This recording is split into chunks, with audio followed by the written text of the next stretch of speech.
What would happen if you turned the traction control off on an 820 horsepower Ferrari 296? Well, something like this.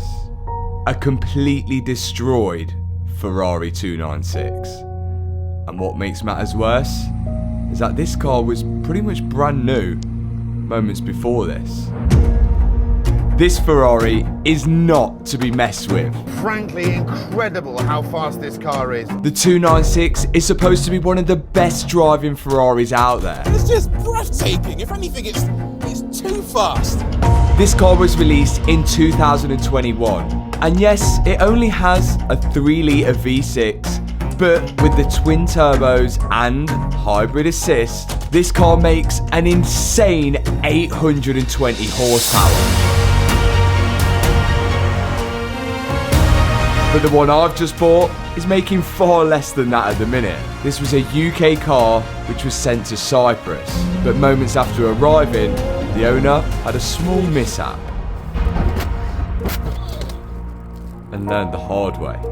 One piece of advice, if you're lucky enough to own a 296 and you're quite a good driver, don't turn the TC off on the road. It'll end in tears. This thing will let go 130 in a straight line on a damn road.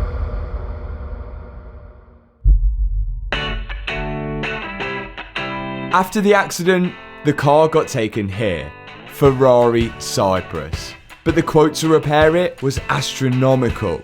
And on top of that, no one's ever repaired a 296 which had been this badly damaged. So they were sort of stepping into the unknown. This is the first time the guys are going to see what I bought. Oh my days.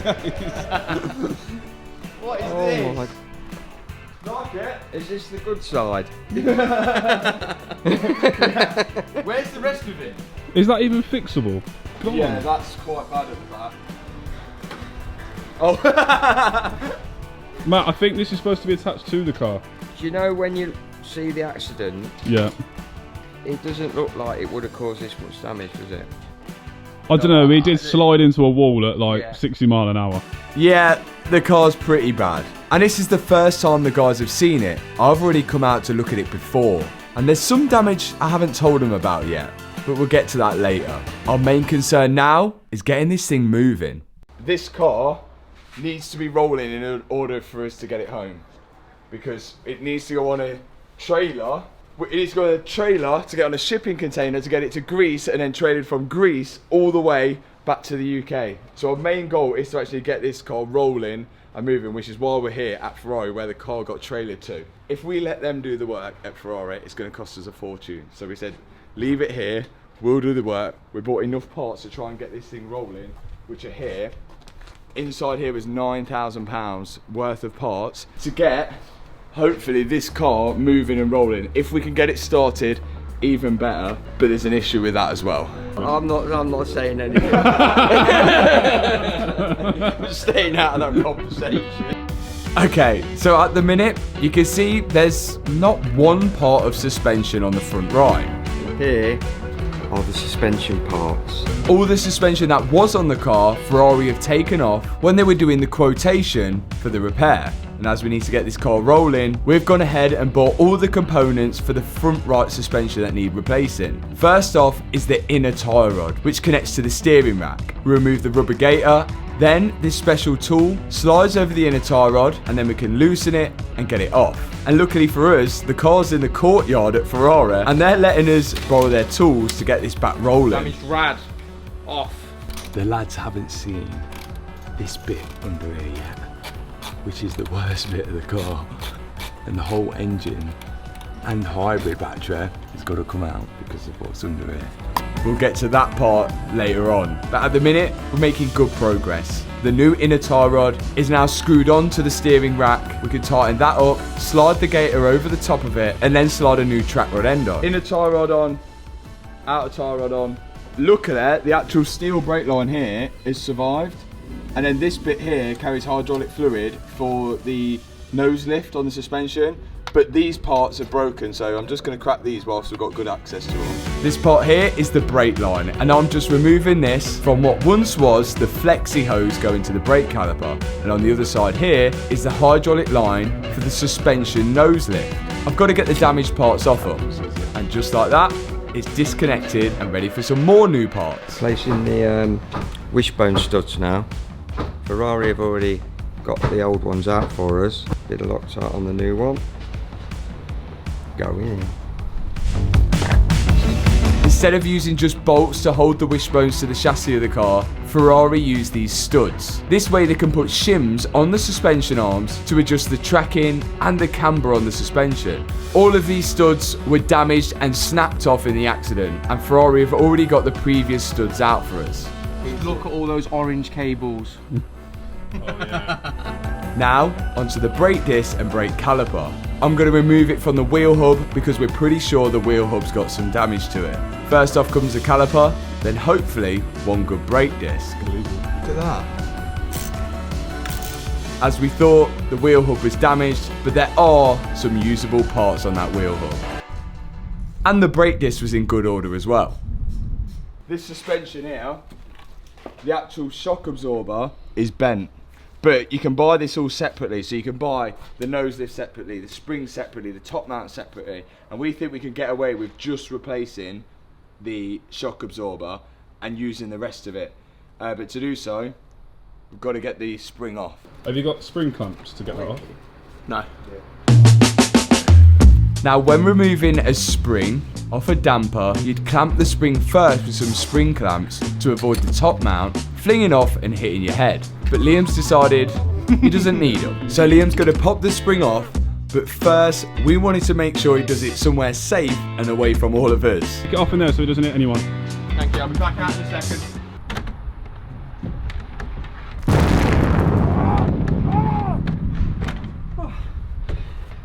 Didn't come off too bad, that, to be fair.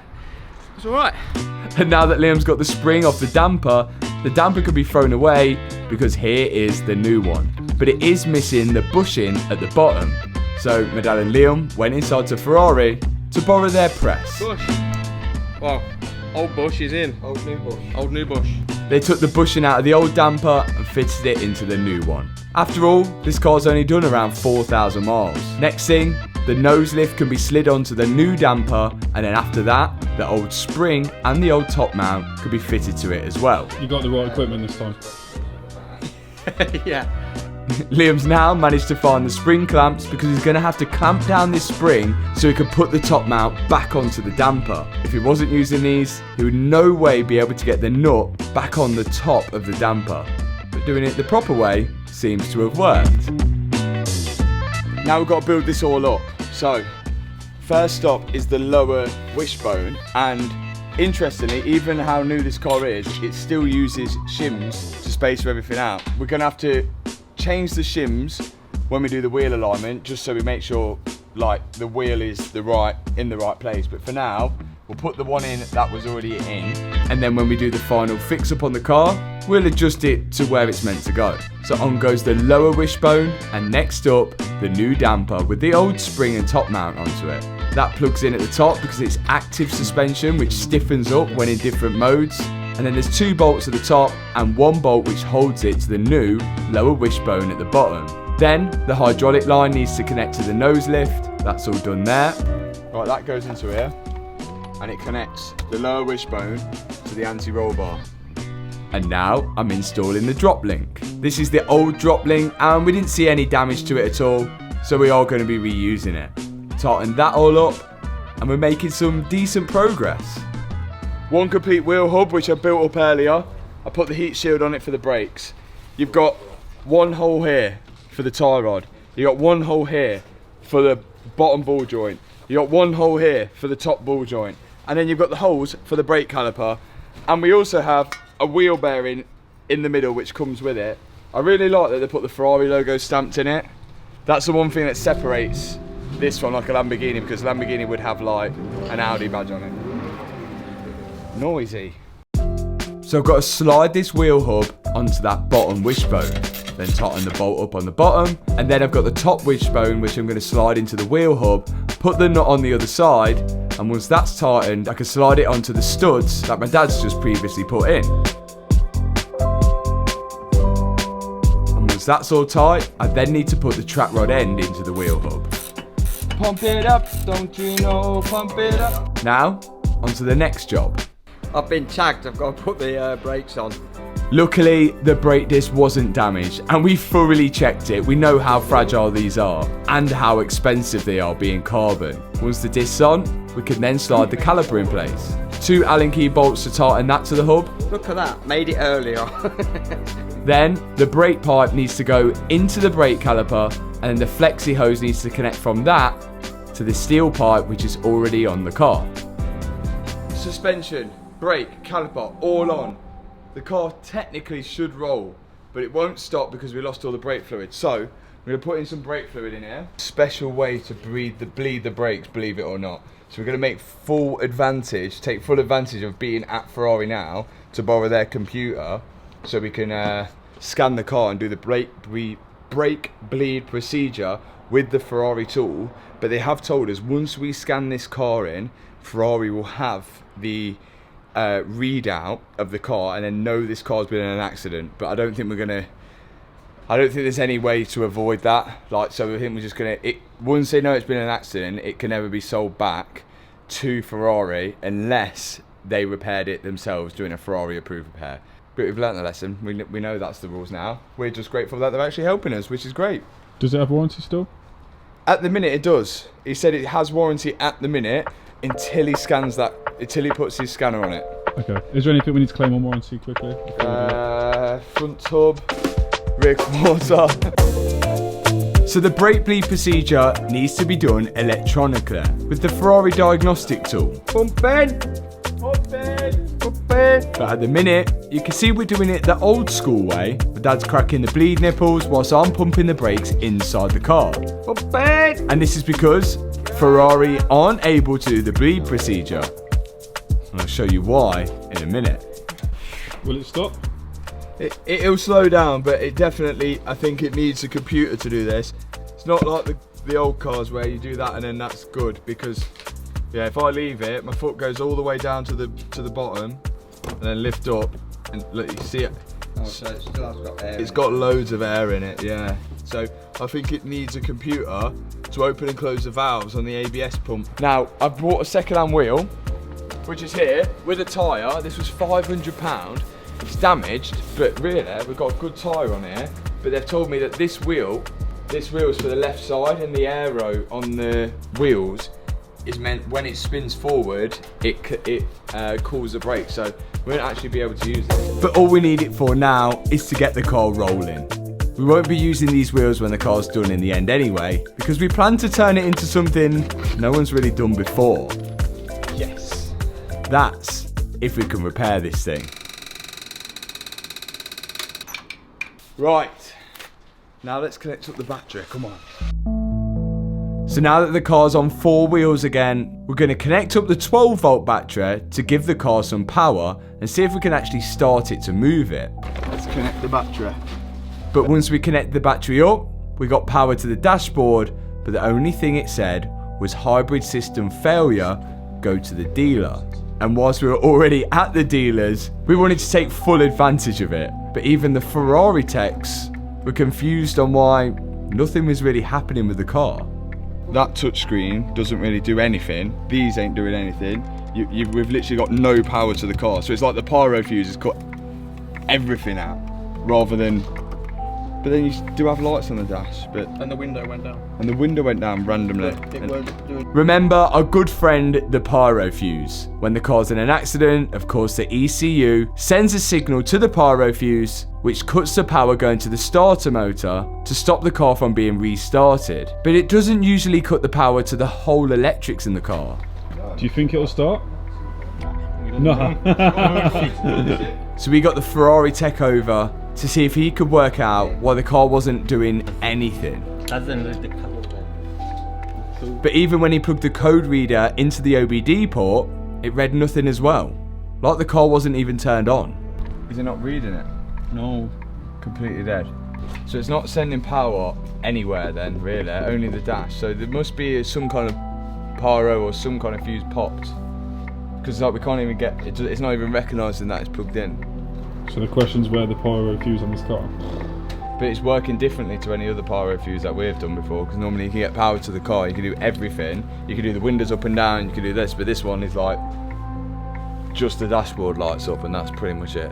And the hazards come on. Remember, once the Ferrari tech plugs in his computer and reads the codes, Ferrari would then register what was wrong with the car and know it's been in an accident. But regardless of how long we tried, we couldn't get any signal to that code reader. We left the car on charge as well, but still nothing. I think because Ferrari's down the road from Lamborghini, wouldn't surprise me if it works the same way as a Revolto. We've literally got 2 days of it being here, and then it's in our own hands. But whilst it's at Ferrari, we need to take full advantage of that, because they've got code readers that can read it, and then it's just us figuring it out ourselves. But if Ferrari can't solve it, what chance have we got? So what is crucial to have? Everything that is on C can, on B can? Everything on the can has to be plugged in. Yeah, otherwise you can't scan it So in. all the airbags have got to be on. Yep. Everything that's connected to can has to be Headlights have got to be on. Yep. So basically we've got to rebuild the full What's car. missing from underneath has to go on. Radiators on the front. That doesn't surprise me that they've said Yeah. everything's got to be. The Aston Martin DB12 was the same. The Revolto was the same. With the I think it. parking sensors, man. Yeah, that's it. Like you take the rear bumper off that car and it won't start. So I think it doesn't surprise me. Right, here's the situation. Day 2, this is our last day to get this car out of here. It's at least down on all 4 wheels now. The car don't start. Not even Ferrari know why it doesn't start yet. Like, they've plugged in, they can't see any reason why it don't start. On top of all of that, the handbrake is now stuck on, so we can't push it anywhere. So a goal right now is to just get the handbrake so it goes off, then we can push it, get it on a trailer to get it out of Cyprus and back home to the UK, where we can work on it and try and figure this thing out ourselves. So it looks like it's down to us to work this out. To get this car rolling, we've got to get this handbrake off, which is that tiny little caliper just there. So first the wheels are coming off, then we can access it. This is normal brake caliper, and then this is the handbrake caliper here. Separate pads in it, and then it's got electronic motor at the back there. Everything we struggle with is electric. That is that there. So we've got one option of just sending power to the motor to wind it out. Or second option is just to take the motor off and then we can lift the caliper off. We just need to have the wheels freed. So first thing I'll do is just unplug it first. By unplugging it, we know that it's not accidentally going to activate if this car decides to randomly turn on. Then we're going to unscrew these nuts here to just release the tension off the pads. Yes. Yeah. And with the wheel free on the right hand side, we've then got to move to the left side of the car and do the same on the handbrake at the back there. This caliper is only on the rear brakes, which makes life a little bit easier. After that, the car can go back down onto 4 wheels and we can start actually pushing it and getting it away from where it's sat for the past couple of months. And now it's ready to be collected to be sent home. This car has got to be picked up from here, over to Greece, all the way from Greece, back to England. And then we really need to strip this thing apart and find out how bad it actually is. So far, it's quite bad. See you in the UK.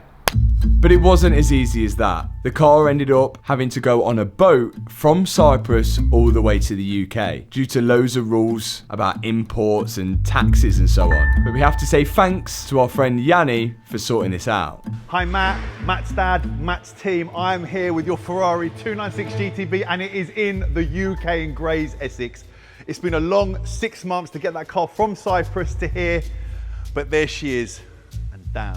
You and your dad have got your work cut out. I can't wait to see the journey with this car, and I'll see you real soon. Take care, bro. See you later. Look what's back. I think that's the Ferrari.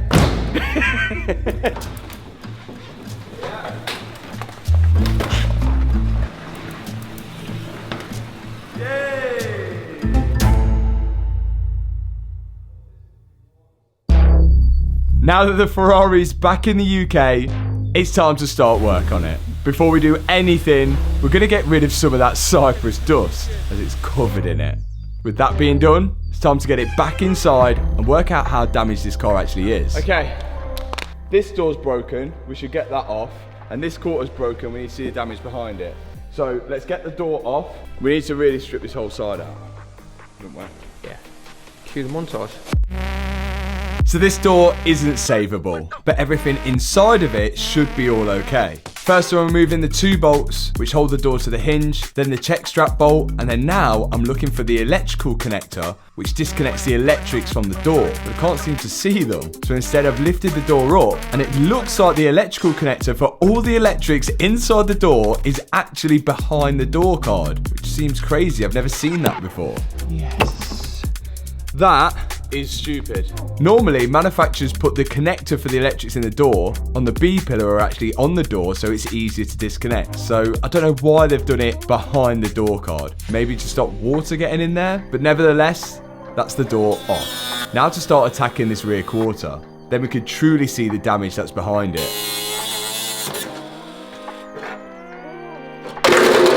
Nice. Yay! And I knew there was frame damage behind here, but this is looking pretty bad. Along with the frame damage, there's wiring and a load of pipes which are broken. It's a little bit broken, isn't it? But let's not dwell on that too much yet. We're going to push the car into the ramp because I know there's more damage underneath. Right, car's in the ramp. There's a bit more damage which I didn't show them. So underneath here you can see an under tray. Quite a nice under tray that, isn't it? Then over on this side, the aeros. Is that the cables for the seat?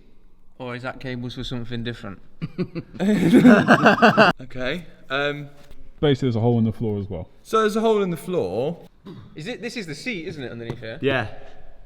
That's what you sit on, just that flimsy bit there. Yeah, it's mad, isn't it?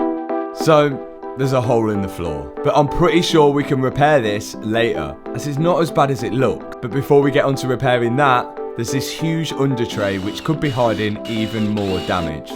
So off this comes,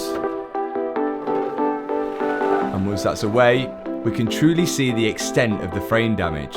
And the good news is, a lot of it looks like it's actually removable by just unbolting it, but this part, unfortunately not.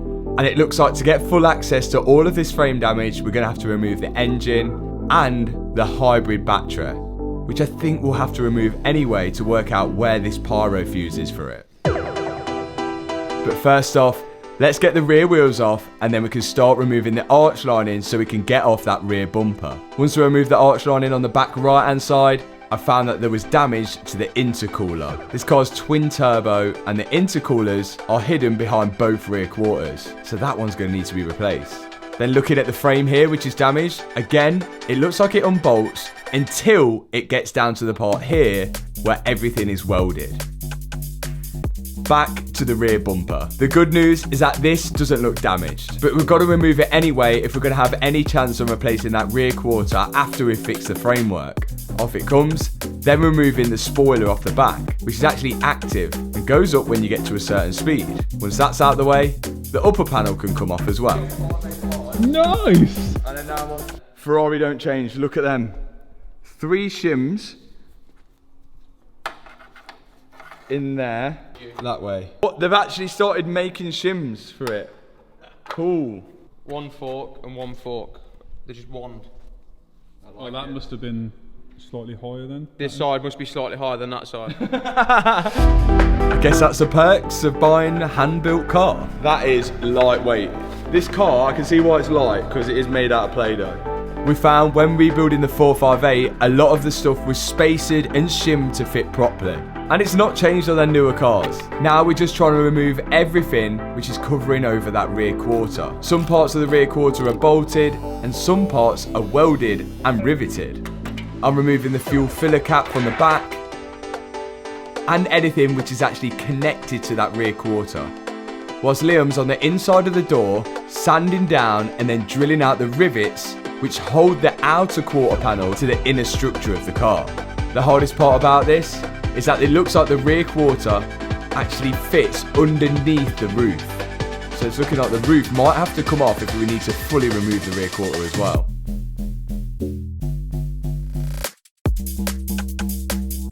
This quarter is pretty much off.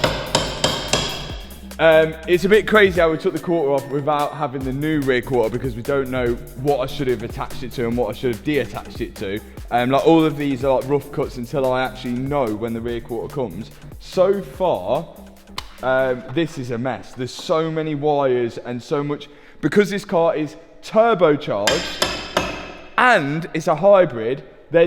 When you get turbocharged, you're gonna have loads of vacuum lines, loads of cooling lines, and then you're gonna have a hybrid on top of that, which means you're gonna have loads of electric lines.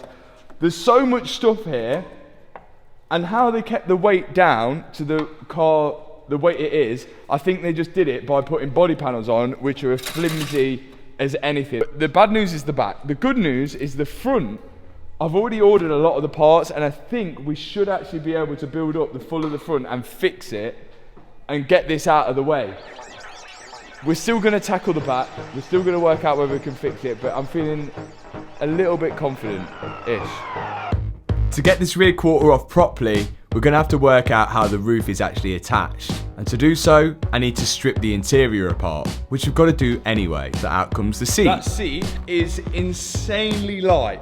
And it looks good as well. Luckily, it's not damaged. Now that the seat's removed, I can go on the other side and start removing the passenger side seat.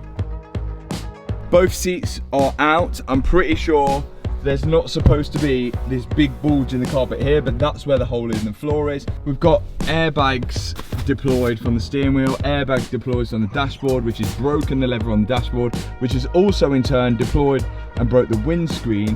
Curtain airbags both sides. To get the carpet out, I've got to remove the center console as well, which is actually really easy to get out. A few bolts hidden underneath the cup holders, and then I could disconnect the electrical connectors and remove the whole thing away from the car, because it's not actually connected to the dashboard. Next thing is the carpet in the back. Again, this is all got to be removed. There's a leather trim above it, which is coming out first. Then I can access the bolts which hold the carpet in, and then it's out. Finally, I can finish off with the roof lining. Of course, this has got to come out to see how the roof is actually attached to the car. There's a few bolts in the rear, and on the front, it was literally just the sun visors, rear view mirror, and interior light which hold it to the car. Then, we can slide it out. Not bad going. These curtain airbags, one on this side, one on that side, you can see they go all the way across, and then the canister is here. Now, because there's no rips or tears in this, I can actually take this off, and it's just a load of Allen keys and the electrical connector at the back there, and then we can send that to the airbag team, and they can actually just roll up the airbag because it's got no cuts in it, and then replace the canister here and reset it all, and it's safe to go again, and we'll have no fault codes, and that is way cheaper than actually just buying a new curtain airbag. And it's the same with the seat belts. The seat belts are locked out because, again, a little explosive goes off in them to pull the passenger and driver back into the seat, so the airbag in front of them doesn't go directly off in their face. And with the seat belts, we can remove them and get this little explosive device replaced as well by the airbag team. So I'm going to remove these two, send them off, and then it looks like this roof could actually be bonded on, and I think we might have to remove that to sort out our little issue with the quarter panel. Let's get these curtain airbags removed, and let's get the seat belts removed as well, and we'll continue on. Removing the roof lining has made it way easier to change these curtain airbags. They're just held in with a load of Allen key bolts, and usually on the Volkswagen and Audis, they're held in with these horrible clips, but these are much easier to take out and replace. Once both of them are out, I can then start removing the seat belts. One bolt at the top holding it in, and one underneath, and then it's anchored to the seat which we removed earlier. And that's both seat belts out and both curtain airbags out. Next thing we're going to start removing is the carpet on the passenger side.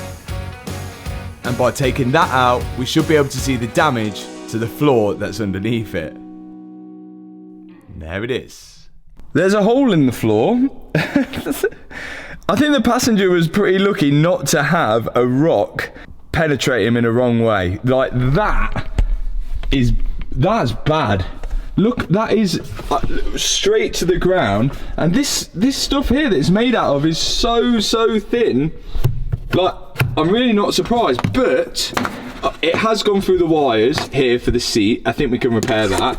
This looks like it is riveted in. It's just whether this Does this panel sit on top or does it sit below? Can we get this panel separately? I don't know.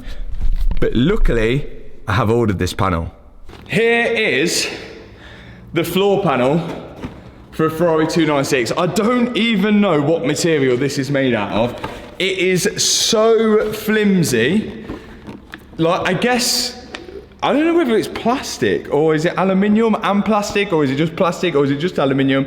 I guess it stops like the issue with older cars where they used to rust a load, but that, no wonder it's got a hole in it. It's like a wobble board, look. We've got to figure out how this goes in now. Now, a lot of this car is held together with just rivets, and it's no different for the floor. Those little dimples you can see in it are the rivets, and there's loads of them holding each panel together. To get these out, it's easy for me to grind the top off the rivet and then knock the rivet through with a punch. Drilling these out are really tough, as they're made out of steel and they're really strong. To make life easy for me, I'm going to start cutting the damaged parts of the floor away, and this is just going to give me better access on getting all of these rivets out. Once I've weakened the top, I then get my hammer and chisel and start prying off the broken part of the floor away from the strengthened bits of the floor which we're going to be keeping. And eventually, the floor is almost out. The rest of the job we need to go underneath the car to do. Now, did you know that around 4 in 10 car finance deals from the 6th of April 2007 to the 1st of November 2024 may have been missold? And this is affecting 14.2 million agreements in what could be an £8.2 billion payout. Now, you can complain directly to your lender or go to the Financial Ombudsman or wait for the FCA's redress scheme expected in 2026. All of this is free to do so. Come on. Yes! Now we've got to drill out all of these little holes where the rivets were, ready for the new floor. Now the floor is out, but the new floor can't go in just yet. We need to make sure that the surface is nice and clean and there's no more rivets sitting in the holes. Now, I've explained that some car finance deals could have been missold, and I've explained that you could try and get your money back by going directly to your lender, but there is another way if you don't want the hassle of that. Yay! That has taken an age. And it would take an age if you did fancy complaining yourself. If you don't fancy going alone, there is a company called Reclaim 247, and they can actually trace your car finance history back to 2007. All they need is your name, address, and date of birth. No paperwork, no hassle, no win, no fee. To start your claim today, all you've got to do is click the link in the description box below or go to reclaim247.co.uk. Go get some money back. You don't even have to tell them whether you're male or female.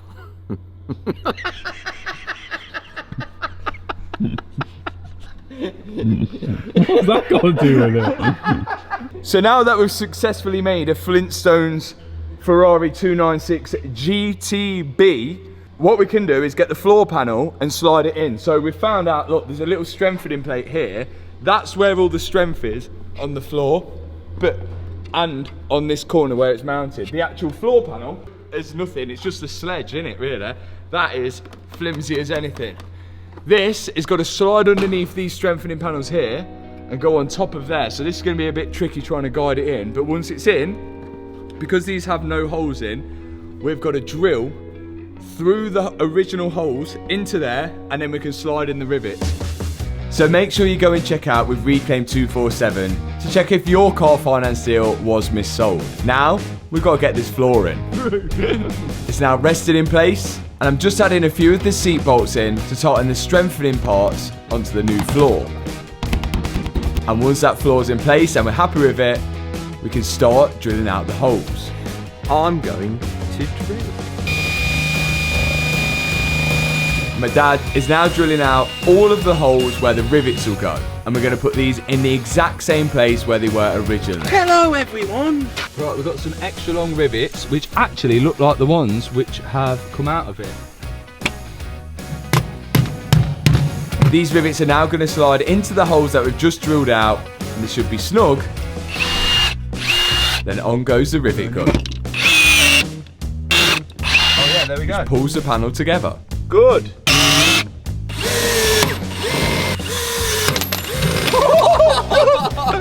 Sometimes manufacturers use panel bond and rivets to join a panel together, but we know that they didn't in this case because when we took the floor apart, we didn't see any panel bond which is used.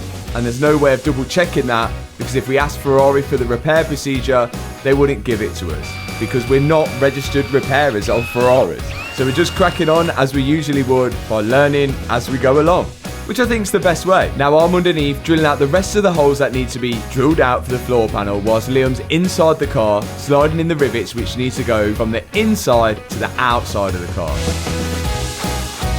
So on the thickness of the metal, when it goes through really thick bits of metal, they have really long rivets in like this, which poke out the hole like here and here. So we're trying to replicate that over here by putting in the long rivets.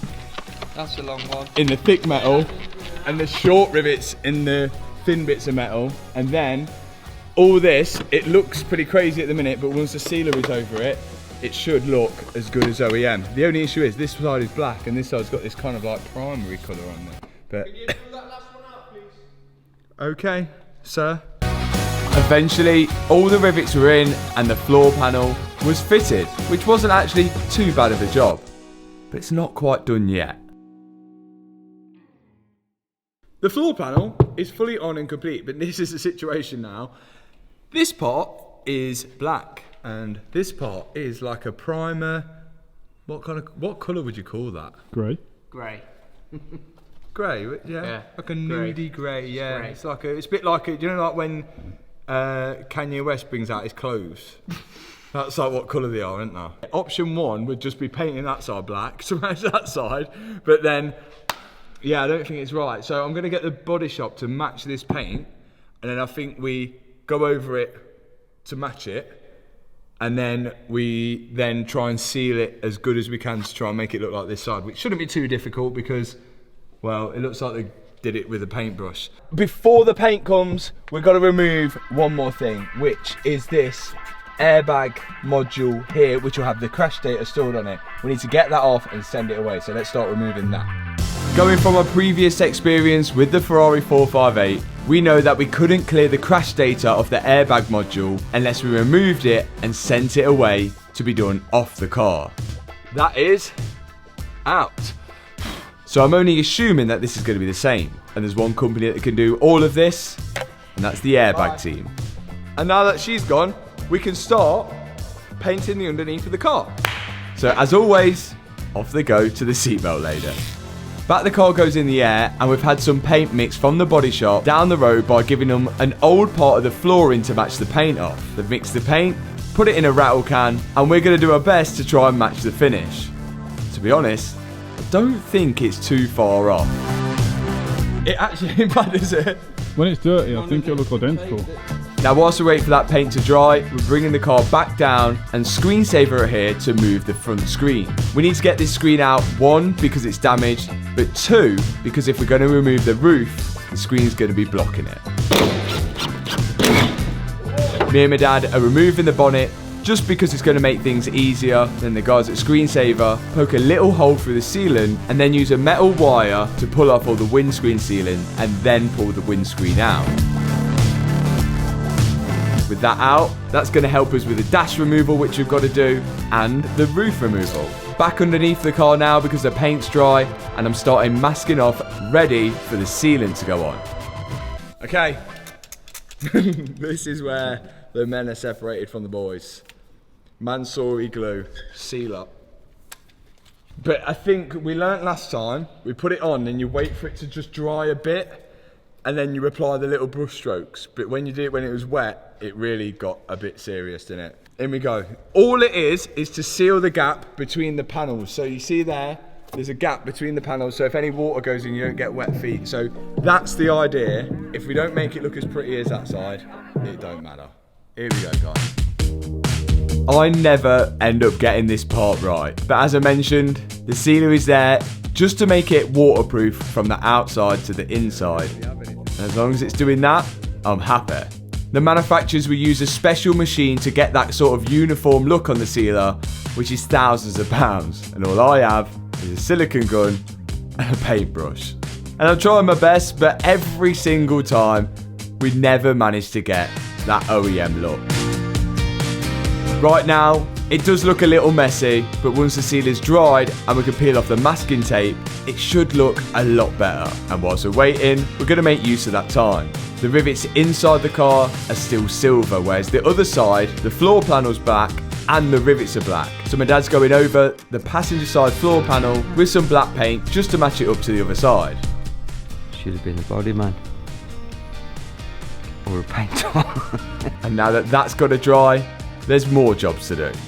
The front wing is damaged, so this has got to come off. And whilst we're removing this, we need to see if there's any more frame damage behind it. 2 washers. 3 washers. 2 washers. Something tells me that this car is going to be a nightmare to line up all the panel gaps afterwards. Especially with all these washers that Ferrari have already put in. But now, out comes the arch lining, and there's a few final bolts to remove from the wing. Yay! And then it's out. There's a little bit of damage here. Not too serious. Like, looks like it could be bent back. This bracket down here is a little bit bent. That goes on the wing. But all of this damage doesn't look serious, and it's something we could probably bend back into shape. We're looking all right here. I've got the job of replacing or repairing the broken loom, but there are a lot of colours that are the same, so there is a certain amount of guesswork that's going to be going on here. So my dad's on with repairing the seat wiring loom, which again we won't find out whether it works or not until we get power to the car. So it'd be amazing if you're watching this now to be watching it when we first attempt the start up. So if you're not subscribed to the channel already, now's a great time to do it. It's completely free. You won't miss another video on the Ferrari, and it really helps us out. On another positive note, the front end doesn't look too bad, and my dad is almost finished repairing that wiring loom, which means we can go back underneath the car and check out our sealant job. Guys, this is our product. It is not OEM, it's doing the job, but if you just stand back a bit, it looks like once we've gone through a few muddy puddles, it'll be okay. The sealer's the bit that lets it down all the time, but it's doing its job, and it ain't that bad. Like, look at this. This has had a bit of wear and a bit of like that, and then look at this. It's 6 out of 10. I think it's a 6 out of 10. We've done worse, we've done better, and it's underneath the car. No one's going to see it again, apart from every single person who's watched this. Fill up the holes here. They just use tape, which we can do. And that is success under here. Let's go back to the top. So to continue taking off the rear quarter, we do have to get the roof off. I'm a bit worried about that. We've got to get under there so we can get a clean cut on this rear quarter, and I don't want to damage the roof taking it off because that's an expensive roof. I think it's like a £7,000 roof. But so far with the Ferrari 296, and we've made some good progress today, and I think we're in for a winner here, providing everything goes smooth. We don't know how this car is even going to start yet, providing it had no power, and it doesn't fill me with confidence that Ferrari couldn't even get it going. We bought this Ferrari 296 for £100,000. I think that could be a good deal, but let me know what you think. If you like this video, hit the thumbs up button, hit that like button, hit the thumbs up, hit the subscribe, and I will see you in the next video where we've got plenty more to do on the 296. Peace out. So that's Matt. Yeah. And then that's Matt Bold. It looks a bit like you. Yeah. Like a drug that I just can't deny.